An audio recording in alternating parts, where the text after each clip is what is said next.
Please welcome creator, writer, criminal madman, Dan Erickson. Whoa. There you go, Dan. That's you right there. Thank you. Hi. Also making, weirdly enough, his Comic-Con debut. I couldn't believe it when I heard it. Actor, comedian, writer, director, genius, Ben Stiller.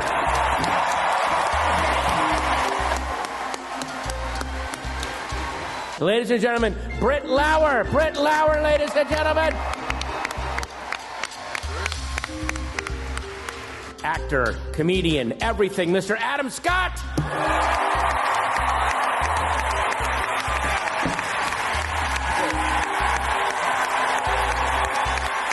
Ladies and gentlemen, Dichen Lachman.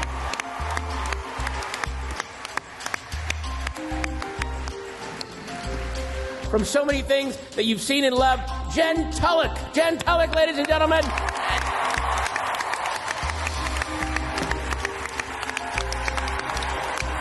And finally, the friendliest, most concerned, and scariest thing at Lumon. Please put your hands together for Tramell Tillman. Tramell Tillman, ladies and gentlemen.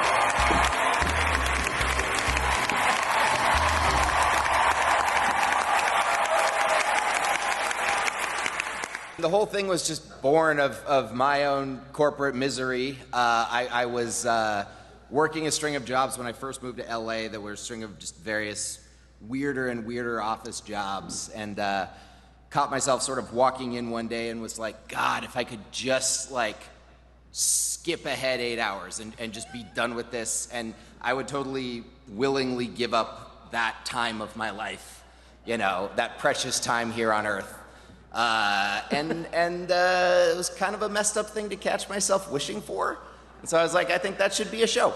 I was lucky enough to be handed the script through Jackie Cohn, who's a creative executive, who read it and who's here today, and amazing person.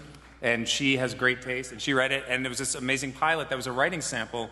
Dan, you'd sent it in really just to be able to talk about doing other stuff, I guess, right? Yeah, I mean, I was hoping that somebody would, do this, but I was also sort of like, it's really weird, it's really out there. It might be something that's more opens the door for me to get in some other writer's room. I had never worked in any writer's room before, so it was just it was kind of a way to get a door open. But Ben sat down with me and was just like, no, screw it, let's actually make it. The original version of the pilot had Mark waking up, and Helly was more like the seasoned person who sort of comes in and is sort of almost like an older sibling character. The first time that I saw Britt for the part, and she sent in a tape, and it was this incredible audition tape where she just did what they call a self-tape, and she just did the first scene.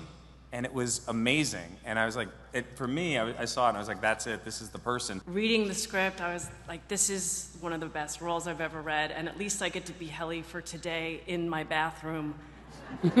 and now sitting in front of everyone here, getting to be Helly.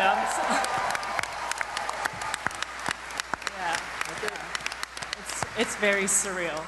This is so cool to be here with you guys, because really, we've been working, Dan wrote this, you've been working on it for how many years?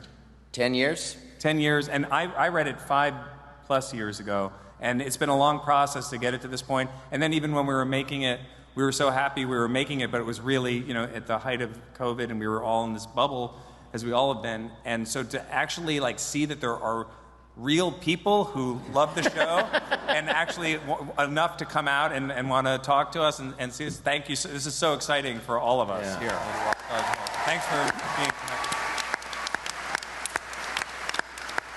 I got to admit, in the early episodes, I was wondering, is the twist going to be that at work he seems to be this really nice guy, and then when we see him in his outside world, he's just a horrible, tyrant. But the fact that you had to walk that balance a little bit, you're trying to be good in both worlds as best you can.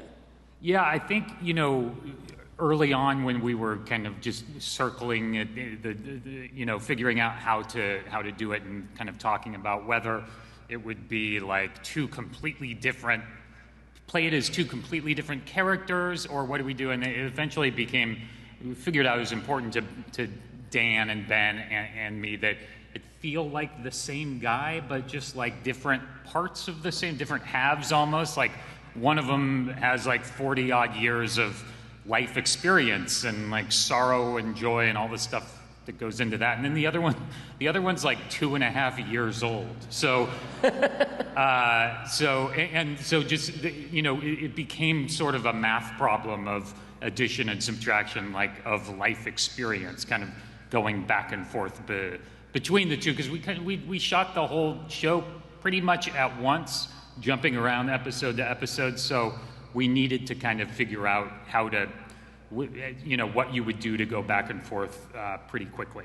Devon's one of the only people who is carrying the emotional sobriety of having not been severed. Yes. And she's living in this terrifying reality that the person she arguably loves most in the world is not well. It ultimately became, for me, a storyline about a person who's carrying the weight of everyone around her and doesn't necessarily allow herself to carry her own.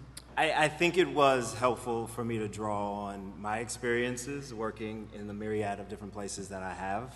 You know, in New York, I'm a New York-based actor, and one of the things that we have to do is be able to carry on many different jobs to support the lifestyle in New York, especially. So with that, I had to be able to balance these different hats, be able to find the task at hand and be able to deliver, you know? And also understanding why this guy is who he is and why he does what he does. It was, I will say, extremely difficult to memorize because it's very random and there's no, it's just like this random list. So I think it took me like 3 months to memorize it. Even though she's reading it, I just, you know, I wanted to be prepared.